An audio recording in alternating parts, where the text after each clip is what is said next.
Boker Tov tout le monde. Ce matin, je vais partager avec vous une partie du shiur du Daf Yomi, de la partie qu'on fait dans l'étude journalière du Talmud tous les matins. Et ça, c'est dans le traité Avodah Zarah, page 24a. Et là-bas, on mentionne le kivud AVM, honorer son père et sa mère. Alors, on a déjà parlé de cette mitzvah un tout petit peu hier et avant-hier dans les autres shurim. Et là, dans la Gemara, on mentionne qu'on demande Shalou et Rabbi Elazar. On pose la question à Rabbi Elazar. Ad hechan kivud AVM. Combien est-ce que tu peux honorer ton père et ta mère? Oui. Ad hechan. Ça veut dire que, Bémet, après tout ce que les parents ont fait pour nous, oui. Alors Rashi dit, Kama Adam metzuve lizaer bekevod AVM. Combien un homme et une femme sont, ils vont être pris par cette mitzvah. Oui. Il y a une autre Gemara ailleurs qui dit, en fin de compte, il est extrêmement difficile de faire kivud AVM. Il n'y a pas un homme ou une femme qui vont trébucher dans cette mitzvah. Oui. Pourquoi? Parce que malheureusement, on vit une vie qui est dictée, n'est-ce pas? Vite, dépêche-toi à faire ça, vite, dépêche-toi, il faut y aller, vite, il faut revenir, vite, il faut ramasser, vite, j'ai un rendez-vous, vite, j'ai le dentiste, vite, il faut faire des courses, vite, il faut dormir, vite, il faut se réveiller, vite, il faut rattraper le bus, vite, il faut aller dans le métro, vite, il faut... Oui, on nous attend, on va venir nous ramasser, vite, il faut manger. Et tout est vite, vite, vite. Et là, nous, quand on a des parents qui ont tellement de chokhmah et d'expérience de la vie, n'est-ce pas? Plusieurs fois, on a dit, comment est-ce que nos parents, ils ont fait? Ils n'avaient pas de machine, ils avaient des machines automatiques, et ils avaient plus de temps, ils avaient plus de sagesse, ils vivaient mieux que nous. Aujourd'hui, on a tout ce qu'il faut pour prendre le temps et penser à ce qu'il faut penser, et on ne le fait pas.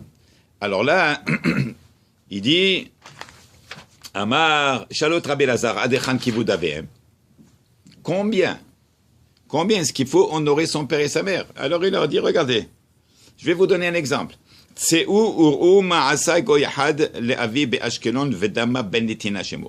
Un goy, il s'appelle Damma ben Netina. Il s'appelle Damma, fils de Netina. Et il habite à Ashkelon. Là, on parle il y a un peu plus que 2000 ans de ça. À l'époque, oui, Ashkelon, c'est vrai, Ashkelon, en Eretz Israël. Oui, pas en Palestine, en Eretz Israël. Alors, son père était un bijoutier. Et Damma Benetina, le fils, il travaillait avec son père. Alors, pour le Kohen Gadol, n'est-ce pas, pour la construction du deuxième temple, ils avaient besoin des pierres précieuses pour ce qu'on appelle, pour le Kohen Gadol, pour le éphod. Le éphod, c'était la grande plaque que le Kohen Gadol portait sur lui, avec des pierres précieuses. Sur chaque pierre, il y avait des gravures des lettres des Shvatim, des tribus, combinées avec Abraham, Yitzhak et Yaakov. Bref, et le Kohen Gadol, il pouvait poser des questions à Kadosh Baruch Hu. Et Kadosh Baruch Hu répondait à travers les lettres. Oui, elle s'illuminait. Et le Kohen Gadol, par sa chokhmah, sa sagesse, il comprenait le secret des lettres, il combinait les lettres, il savait quelle était la réponse. Bon, alors si c'est comme ça, mais il fallait avoir les pierres précieuses. Oui, et chaque tribu, elle avait une couleur de pierre, et cette pierre, il fallait savoir où la placer, il y avait un ordre. Alors, les Hachamim, ils sont venus le voir. Ils ont dit, où il est ton père? On sait qu'ils avaient négocié, et ils sont venus avec 600 000 pièces d'or pour acheter ces pierres, pour le Kohen Gadol. Il en faut 12 pierres. Alors, ils sont venus le voir. Rakana matnel shmunim ribo. Très bien. Son père, il faisait la sieste l'après-midi et il dormait. Et comme il dormait, et il fallait cacher les clés du coffre où il y avait des pierres précieuses, un petit peu comme au Maroc, où est-ce qu'on gardait les clés? Sous l'oreiller, on dormait dessus. Alors il dit, et son père dormait. Maintenant, vous allez me dire, oui, mais 600 000 pièces d'or à l'époque. C'est comme si on parle de, à savoir, peut-être 600 millions de dollars. Ouais, une somme incroyable. Et c'est pas juste la somme, mais les pierres, il fallait les avoir. C'était pas tout le monde qui avait ces pierres. Alors, il dit, bon, alors les clés étaient sous l'oreiller de son père. Velotiaro. Vous allez me dire, bon, mais peut-être qu'il y a plusieurs moyens. Comment faire attention, ne pas faire de bruit, tirer les clés pour ne pas rater la vente. Il a vu que son père dormait. Il a dit au rabbanim, Mehila, mirfotrem, je suis désolé, je peux absolument rien faire. Mon père dort, il se repose. Quand il dort, je ne peux rien faire, je ne peux pas le reposer, je m'excuse, je ne peux pas le réveiller, je ne peux pas le déranger. Velotiaro. Très bien. Alors, si c'est comme ça, qu'est-ce qui s'est passé? Les Shana Heret, alors ils sont partis. Bon, alors il a raté la vente. Et peut-être qu'il a raté la chance d'être le Bill Gates de la génération. Bon, les Shana Heret a dit la Gemara Noldetz lo Paradouma. L'année d'après, alors les Hachamim, ils ont trouvé les pierres peut-être ailleurs, mais maintenant qu'il y a le Beth Amikdash, on a besoin de la Paradouma, la vache rousse, n'est-ce pas? Elle doit être rousse complètement. Elle dit là, il est écrit dans le Torah, elle ne peut pas avoir 2 points noirs et il faut faire attention, vélo, de ne pas avoir un moum, vélo ala aléaol et tout ce qui vient avec. Il y a toute une paracha dessus. La vache rousse, c'est celle qu'on prenait, il fallait l'égorger, après il fallait asperger avec son sang, il fallait la brûler, et elle purifiait toute impureté. Bon. Alors, Mina Shamaim, Akadosh Baruch Hu voulait le récompenser. Toi, tu n'as pas réveillé ton père, tu as fait Kivud AVM. Akadosh Baruch Hu, il a dit, je vais te récompenser. Il lui a donné la Paradouma, c'est elle qui l'a eu. Personne n'avait Paradouma cette année. La seule personne qui a eu une vache rousse, c'était lui encore. Alors, Nichnesu Har Israël Amru Lahem, Amar Lahem, Yodeh Ani Bachem, Shim Ani Vakesh Mem Kol Mamon Sheba'alom Atem Notni Li. Alors, quand ils sont venus voir le père, il leur a dit, moi, je sais qui vous êtes. Vous êtes des Chachmei Israël, les rabbins du peuple juif. Vous êtes venus pour la vache rousse, et je sais que si je vous demande une somme astronomique que peut-être personne ne peut payer, vous allez vous débrouiller certains gens, vous allez me l'amener. Mais je vous demande uniquement ce que j'ai peut-être perdu de la vente des pierres l'année dernière.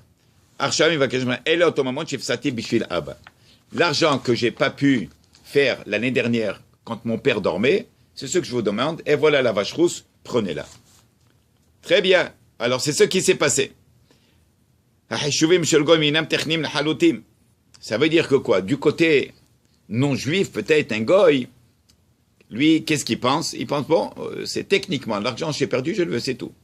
Mais pour les juifs, pour le Beth Amikdash, et pour avoir quelque chose qui va expier nos fautes, qui est la vache rousse, ça n'a pas de prix. N'est-ce pas? Alors, voilà, qu'est-ce qu'on apprend de ça? On apprend de ça qu'Akadosh Baruch Hu est nommé Kapeyah. Akadosh Baruch Hu, il est toujours là avec des calculs incroyables pour récompenser qui que ce soit. N'est-ce pas? On a parlé hier dans le shiur avec le chien. Le chien n'a pas aboyé avant la sortie d'Égypte. N'est-ce pas? Pendant Makat Bechorot. Et alors, qu'est-ce qu'il a fait à Akadosh Baruch Hu? La paracha de cette semaine, Mishpatim, Akadosh Baruch Hu, il dit, Nevela, laquelle eftashlichun. Vous allez égorger un animal, il n'est pas cachère, vous allez le donner à qui? À votre chien. Oui. Il n'est pas écrit de le vendre, à savoir de brûler, de donner à qui? Au chien. Il n'y a pas un autre animal peut-être qui en a besoin. Oui. Non, on va le donner au chien. Pourquoi? Le chien, il faut le récompenser. Il n'a pas aboyé sur vous, il faut être reconnaissant. Hakadosh Baruch Hu nous donne une autre leçon ici. Kibud AVM, même s'il n'est pas juif, Hakadosh Baruch Hu, il est reconnaissant. Je te dois pour ce que tu as fait pour ton père. N'est-ce pas? On sait que Esav, il a fait beaucoup de Kibud AVM. C'est pour ça que quand Yaakov Avinu il revient, il va rencontrer Esav. Aussi, lui aussi, il a un problème. Il a dit, regarde, pendant 22 ans, je n'ai pas fait Kibud AVM. Oui, alors il a eu du tsar, Yaakov. Oui, Vaïra, Vaïatserlo. Il a eu du tsar de ça que quoi? Il a dit, regarde, Ribono Shalolam, peut-être j'ai une Avera, cette Avera de Kivud Averem, comment je vais faire? Oui, ça veut dire Kivud Averem, c'est pas quelque chose qu'on prend à la légère. Mikol Makom, on voit ici que Kadosh Baruch Hu, il récompense. Un chien a été récompensé. Un non-juif, il a été récompensé.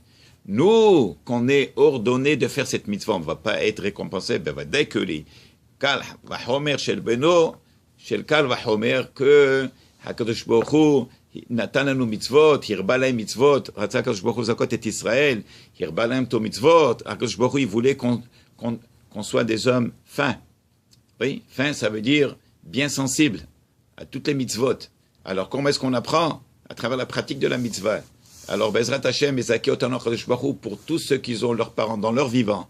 Et même s'ils ne sont plus vivants, il y a un kavod qu'il faut faire à papa et à maman, même après qu'ils ont quitté le monde. Oui, il y a des journées que si une personne elle peut jeûner pour le Yortzeit, il faut le faire. Si on ne peut pas jeûner, on donne la tzedaka, l'Einu Nishmat, le père et le mère. Si il faut faire une Seouda. Oui, alors chaque année, oui, on fait des vrais Torah, celui qui peut se permettre. Oui, il amène un Talmid Chacham, il le paye, il dit viens, s'il te plaît, prends de ton temps, viens me faire un Dvar Torah pour mes parents, c'est le Yortzeit de mon père ou de ma mère. Il fait une Seouda, les brachot, l'Einu Nishmat, pour élever l'âme de son père. Donc on voit que cette mitzvah, oui, il est écrit beaucoup dessus que c'est une mitzvah qui n'est pas nécessairement juste pour les vivants, même s'ils ont déjà quitté le monde, il faut encore continuer et les honorer.